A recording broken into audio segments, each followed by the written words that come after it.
ready to get serious about building content sites and building a profitable business online? Welcome to the Niche Website Builders Podcast. We bring you the latest field-tested tips, tricks, and strategies for building a profitable online asset. We interview industry experts, share customer success stories, and reveal our own experiences working on hundreds of sites to inspire and motivate you to make something happen.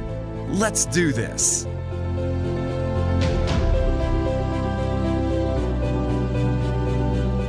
Welcome to this week's episode of the Niche Website Builder podcast and YouTube channel.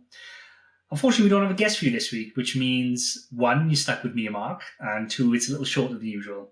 However, we will be chatting through some really interesting things, and some things which I hope will kind of make you think a little bit different about like niche selection and just your business model in a different way. And we also talk a little bit about keyword research. So mainly it's of how our thought process is changing and adapting to a changing landscape. Google changing the things all the time, Amazon changing their commission rates, for example, and then some in-depth details around how we are performing keyword research for different scenarios. So hope you find this episode valuable. Let us know in the comments below if you are watching on YouTube. And feel free to reach out to us. Our email address is in the comments below, or it's team@nichewebsite.builders. Me and Mark pick that up. So let's get into it. This episode is brought to you by Niche Website Builders, an agency dedicated to helping people just like you build profitable content sites. Niche Website Builders are the hands-off content site marketing agency you always wished existed.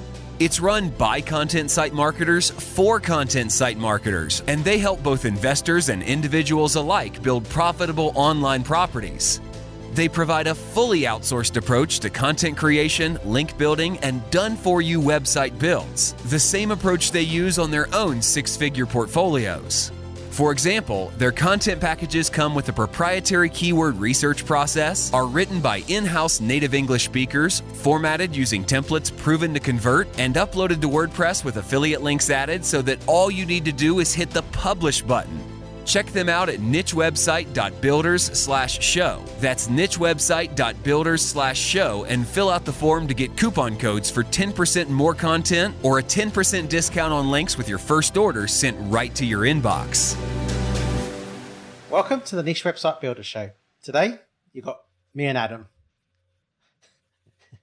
No guest today, just us. And today we're going to talk a little bit about, Adam and I have been having a few different conversations about, the recent Google updates, the product review update, and the ones before that, and kind of changing our idea about how we want to go about building sites ourselves, but also for how we're going to be building sites for clients. So we wanted to chat to you a little bit today about what we've been thinking about, the kind of things that we're thinking of doing, and kind of the broad kind of guidelines that we've kind of set out for ourselves in the way that we want to build sites going forward. So before we go into that, Adam, welcome. Thank you very much, Mark. Cool. So yeah, as I said, we've been talking a little bit about how we're going to build sites going forward. So do you want to take us through kind of broadly kind of some of the things we've been thinking about? Yeah, I think so. So we'll go through the things that we've been talking about first, and then probably be good to give an overview on like our top level keyword research approach, like strategy for each of the different kind of phases. So we've been, as you said, Google have changed the goalpost quite a bit over the last couple of months, especially for affiliate websites, or specifically affiliate websites. And being in the trenches and running our own sites, we have to adapt and change and modify as Google changes, which we've done over the last couple of years, and we'll continue to do. So this is just an iteration of that. So we've come up with this framework now where we are thinking about sites in almost a four-stage journey. So, previously we were happy to build sites which were just, pure affiliate sites. They only served the purpose of trying to get someone onto the site and then through to the affiliate program, be it Amazon or somewhere, and just trying to get a commission. And in all honesty, that's still fine, and it's been fine for a long time. But I think the the days are numbered for just those kinds of sites. Google seems to have them in their crosshairs, and we have to adjust and move on. So we're now thinking about this from a 4-stage perspective. So stage 1 is, can we build an audience in this niche? And typically, can we build an audience based around questions? So is this a space where we can uncover tons and tons of questions? And we'll come on to how we actually do that in a bit. But if you think of marketing as a funnel, and you've got top of the funnel, middle of the funnel, and bottom of the funnel, where the top of the funnel is all question based. There's no real buyer intent, and then you move down the funnel to where it's buyer intent. This phase sits pretty much in the top of the funnel, in the top of the funnel space. So we're just trying to get related audience to the website to give them genuine, helpful answers to the questions that they may have. And that's all. The route to monetization there is through display ads. So we're not trying to sell them anything essentially at this point. It's just, can we be helpful? Can we build an audience of people that know us as a helpful website and a helpful resource and monetize with display ads? Once we've got that and we've got the audience, we move on to phase 2, which is, can we now start providing them with some kind of product? In an ideal world, we'd like to be looking at, are there digital products out there which we can promote? So, for example, if we were making a website on how to be, anything to do with nursing, for example, the top of the funnel questions are, how long does it take to be a nurse? What is the salary when you qualify? What kind of qualifications do you need? How to get into medical school, all that kind of stuff. Phase 2 would essentially then be, are there providers in that space that already offer a digital course or some kind of product that would benefit the audience that we've already built in phase 1? And if we can find them, can we partner with them, and can we be an affiliate for their programs?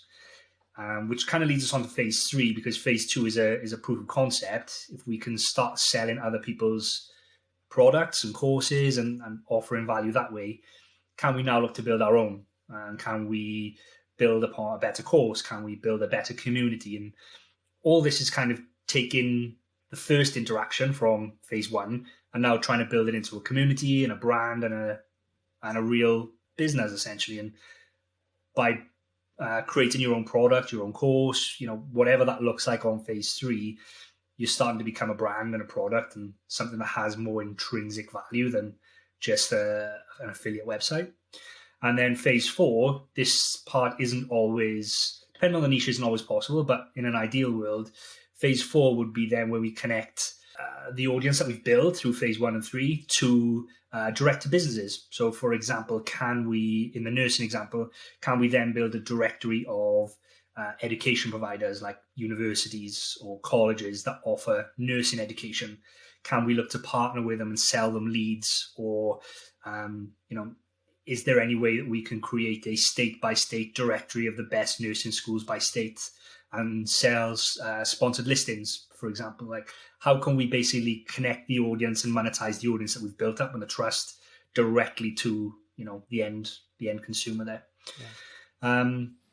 Which leads us nicely, and this is a long-term plan for a website. By the time you get to stage 4, you would essentially be an authority in the space anyway. But stage 4 allows you then to find strategic acquirers, maybe strategic partners, strategic acquirers. For example, if you were providing, 30 or 40 leads to a couple of universities every month, maybe, and I don't know about the dynamics of universities acquiring these kinds of sites as lead gen, but maybe they would be willing to acquire you because, you're providing so much value for them. And I imagine that these kind of partners would value a site way more than a 30x multiple that a traditional affiliate marketer would value you. So yeah. I'm conscious I talked a lot there, Mark, and I spat a lot out to you. So yeah, well, we probably have questions. Yeah, I mean, really, it's about building a roadmap to a community, isn't it? So the goal here is thinking long term, thinking about how we can build, in inverted commas, like a real business, right? Rather than just a site that's using SEO to get people there, to get them to click through the link and never see them again. We're actually trying to do more than that and build. And that's where what you call the question-based content kind of comes at the start. It doesn't necessarily, I mean, we've got a great strategy right now for building question-based content, and we're seeing fantastic results among our clients. It doesn't necessarily have to be question-based content. It just has to be informational-based content, right? Something that is useful for people within a niche, stuff they're going to be searching for, that is going to get them coming back again. So I think you covered that pretty well. So in terms of we mentioned there that the FAQ kind of based stuff.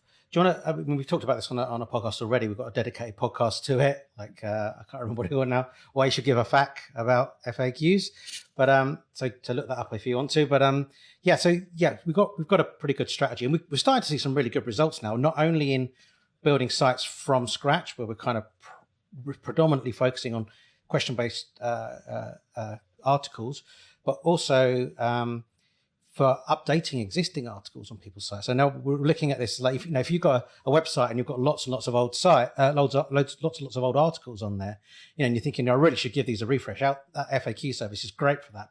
And again, we've been seeing a great uplift in traffic from doing that kind of work. So do you want to go into a little bit about the FAQ service and how we go about it? I mean, I think. So we've been doing something with Doug Cunnington. I think Doug's going to be releasing his results soon about where we've updated some of his content with FAQs. And he's been doing a controlled experiment where he's basically created a Google segment out of just the URLs we've updated. And that traffic to those pages, I think, when he releases the results, will show that his traffic has increased to those pages over 200%. So it's working really, really good. It'd probably be, I guess we should cover a little bit about like the method that we use to uncover this. So it's all based around reverse engineering Google. Like this whole idea came up by when we were doing traditional keyword research, which typically involves looking at competitors or starting with seed keywords and looking through Ahrefs and trying to pick out what we think would be good question-based or informational-based keywords. The missing part there is us, essentially, in that these are questions or keywords that we think are relevant to the topic, and we're influenced and biased by third-party metrics like keyword search volume and keyword difficulty, and us as humans see informational different to the way Google does. So we kind of went back to the drawing board and thought, well, how do we do our keyword research, but just based on what we know that Google thinks are relevant? So we came up with two different methods initially. The first one is, if it's an existing website, we run it through the Google NLP algorithm to pull out all of the entities, which are basically like the topics that Google think are relevant. And these are just like, seed head keywords, which we can expand upon a little bit. And then from there, we have a method where we mine all of the people also asked questions that come up on the SERP results when you search for related head keywords. So typically for every one head keyword, we're mining 300-400 people also asked questions for that. So, if we're looking at something about nursing and how to be a nurse, or, the whole nursing school scenario, typically we would mine, upwards of 10,000 questions in an ideal world, all about all of the questions that Google think are related to nursing school, nursing education, nursing exams, books, all of everything that's related to that. And we end up with this massive list, which is cool. We then remove the duplicates, but we go a step further than just removing the duplicates, because obviously we know we're in an intent-based world now. So we also have to remove the keywords with duplicate intent. And the tool that we've created to help us mine these questions also pulls out the little snippet of text that comes under each question. And what we found is questions with the same intent but are worded slightly different, they share the same snippet. Google shows the same snippet because it understands it's the same. So we also remove duplicates which have the same snippet as well to remove that. And then we run it through a clustering tool, which basically clusters the questions together or groups the questions together based on having similar URLs or the same URLs in the top 10. And what we're left with is literally groupings of questions where there's a primary question and there's several sub questions which essentially make up the structure and the brief that we use to create the content. So, it's a primary question, which is the article title, and then anything from 2 to 5 or 6 sub questions, which make up the H tags or the H2 tags of that piece. And then when we format and we upload it, we make sure that it's all marked up with FAQ schema as well. So we're literally handing it to Google on a plate and saying, this is question and answer based content. Here is exactly what it is. And that's the method that we use. Yep. And yeah, like I say, I mean, Doug's result isn't just a standout result. It's pretty typical for like what we've been seeing across many of our clients. It's not always the same. Some see better results than others, but typically across the board, we're seeing pretty good results, aren't we, from that service? So, yeah, I guess what's probably also is worth covering, kind of in within this kind of aspect, is our keyword research method when it comes to looking at competitors, and how do we select. A lot of our keyword research goes down to competitor-based research now, especially when we're working with an expired domain where we've already got some authority. So, do you want to cover how we're going about that? Yeah. So, I mean, it's a hot topic and a hot word in the industry now about correlation. Like, how do you correlate your content to X? Typically, people are trying to correlate their content to websites in the top 10, for example, and there are tons of tools out there which help you to do that.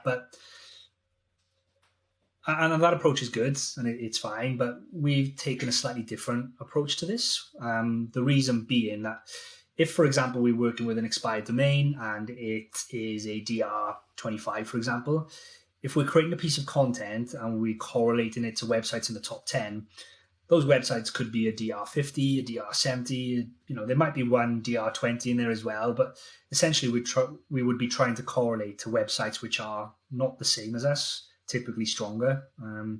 So our approach to this is a little bit different, where we compile a massive list of competitors in the space. So we don't even look at any metrics to start with. We literally just look at who are all the competitors in the space. Typically content sites and affiliate sites. We exclude all, any e-commerce sites and things like that. It's just content-based sites. And then we pull out 6 different metrics. And this is just to help us gauge the domain strength. So we pull out UR and DR from Ahrefs, trust flow, citation flow from Majestic, and DA and PA from Moz. And the reason that we use 3 different providers is because sometimes the results can be a little bit skewed from just one. So we want a nice overall blend of how strong a domain is.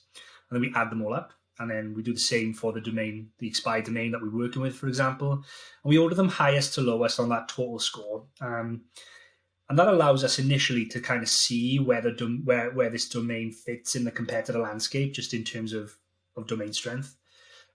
Which is helpful in itself. You could kind of see, like, are you in the bottom quarter? Are you in the top 3 quarters? Kind of gives you an idea of where you lie.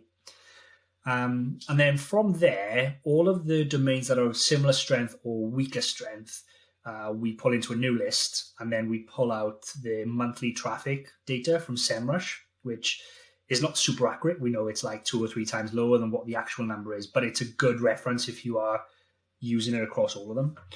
And then from there, we want to work out a ratio which gives us an idea of how well they're making use of their domain power. So we divide their total monthly traffic by the total score of all the 6 metrics we added up. And that gives us a ratio which says for every 1 domain point they have, how many organic visitors are they driving per month? And essentially at this point, we're looking for like outliers, like sites which shouldn't be getting the traffic that they're getting, or almost like anomalies, where their domains are fairly weak, but they're getting lots of traffic. And what that says to us is, if it's not the domain strength that's allowing them to get this traffic, it's something else. And that something else really can only be content, unless they're using some kind of hidden PBN or something like that. But typically it would be content. And then that's the site that we want to correlate to. So we use Screaming Frog to pull out all the titles of their top pages, the H tags, the content structure, the content length, and essentially becomes almost like an imitation game then.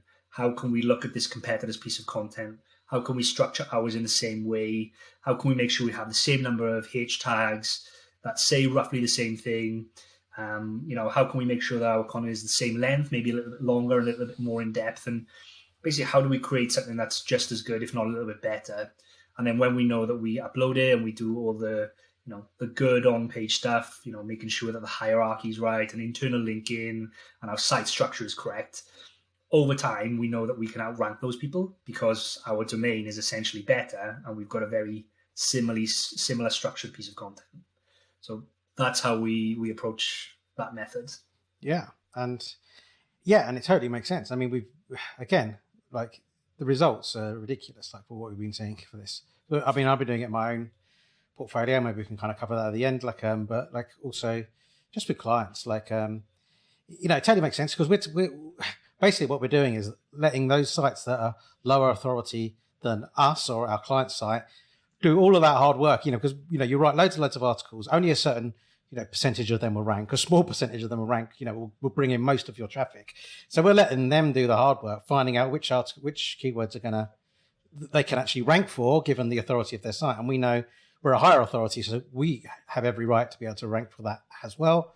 And therefore, if we write an article, so we just take the best articles from the competitors, right? And knowing that we're stronger than them anyway, and the chances are that we can rank. And the result is that we end up having more content ranking off the bat than we would if we were just doing a more traditional kind of keyword approach, keyword strategy approach. Keyword research. Yeah, approach.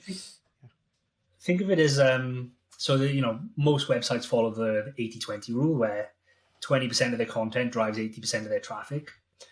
Like you say, we've kind of let all these competitors put out maybe 100 pieces of content each, and then only 20 of them are driving the most of their traffic.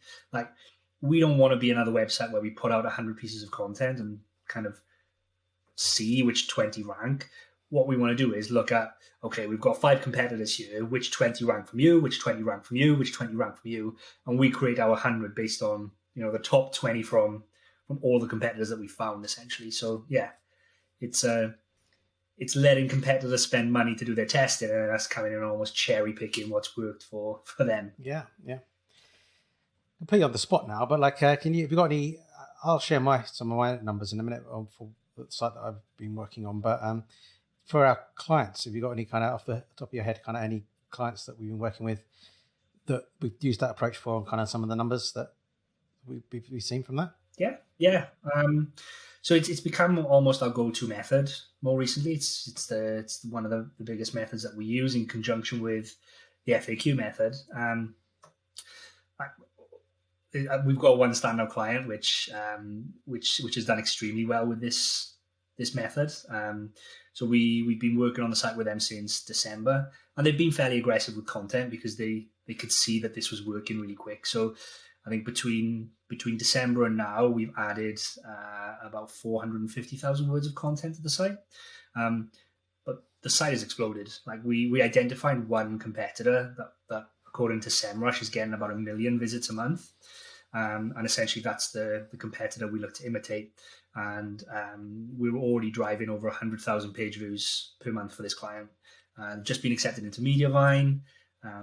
They're on track to make $2,000-$3,000 a month in revenue, and it's only been like 5 months essentially. So, but that's an extreme example. Like, it doesn't always happen like that.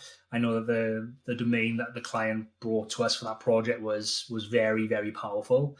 But yeah, it does work, whether it's an insanely powerful domain or whether it's I'd say normal domain, but I don't know what a normal domain is. What's a normal expired domain? A more average expired domain. Yeah, for sure. Yeah. I mean, I guess like something, the one when we both had a podcast, when we both did our last podcast together, we spoke about our portfolios a little bit. We spoke about kind of different approaches that we were taking, and I was talking about building some sites into the portfolio, which will kind of give me that kind of base level of income, just like day in, day out, and kind of focusing on informational. But kind of really, it was kind of the early thinking about this kind of 4-step approach that we've been talking about now. So, So I've got one expired domain that I started with, which you could call like a normal expired domain, which is I can't remember off the top of my head, but it's like a DR11, something like that. But it just fit perfectly into kind of the niche that I kind of discovered that I kind of wanted to go into. And so I too started that around December time. I've not been quite as aggressive as our client in terms of the number of words that we've got on the site. I've probably got just shy of 200 articles on there at the moment. So I wouldn't say how many hundreds of thousands of words it is, but it'd be maybe 150,000, 200,000 maybe, words, and it's doing about 1,500 visitors a day at the moment. So that's about over the. I mean, it's going up so quickly that you look at the last 30 days and it's like 20,000, but extrapolate that out, 1,500 a day, so it's around 45,000. So it's going to be on Mediavine at the 50,000 point in no time. So that's kind of 6 months old. And this is using this approach that we've talked about with the identifying where you are in that landscape and kind of looking at the people below and trying to outbeat them. So even though I was a DR11, there were still sites that were below me in terms of, and were ranking for articles within that space that I could take and imitate and get good results from. So that's it. I think you hit on something there where you said it was only a DR11, but there were sites below you. Like, one of the biggest areas of time that we spend is initially crafting that initial list, because the bigger that list is, the more opportunity we have to find like sites which are sub DR10, for example, and getting 30,000-40,000 visits a month. And it's crazy how often you see that. Like, if you're doing this research often, those sites are out there. There's loads of those sites out there, like really, really weak domains.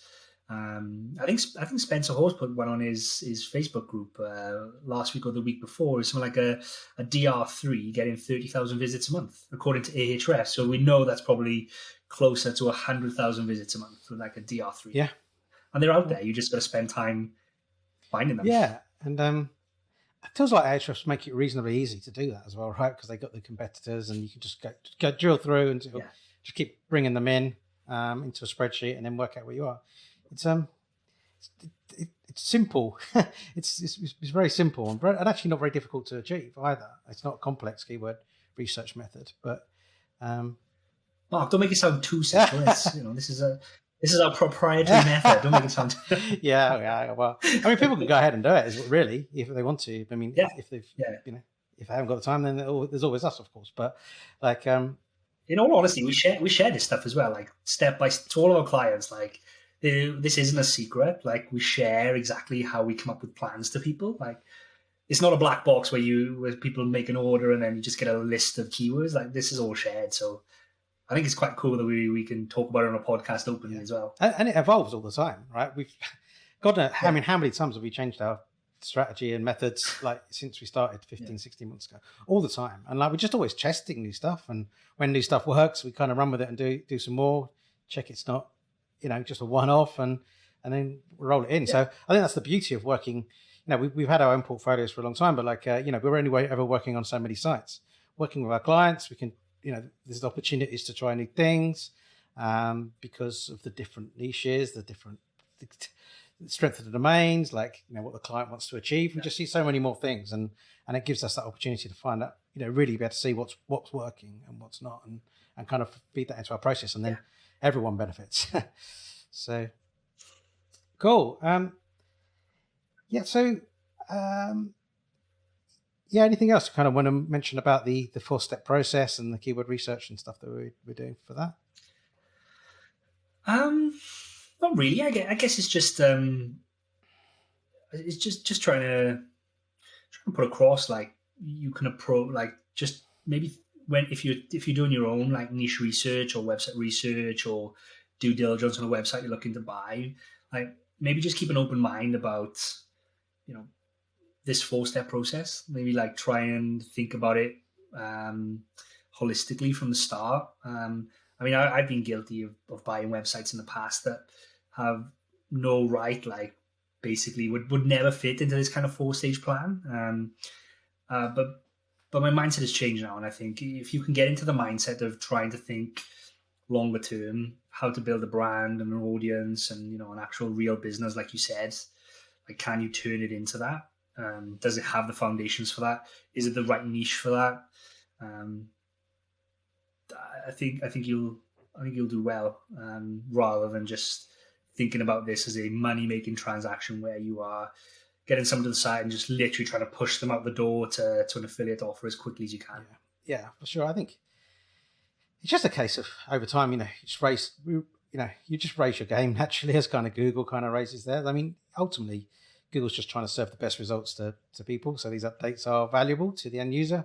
And for us, I think it's a good thing because it raises the game for us and like what we want and actually what the value of the asset will be in the long run. So, we've always tried to produce great content and we've kind of evolved that a lot over the time that we've kind of been working on client sites.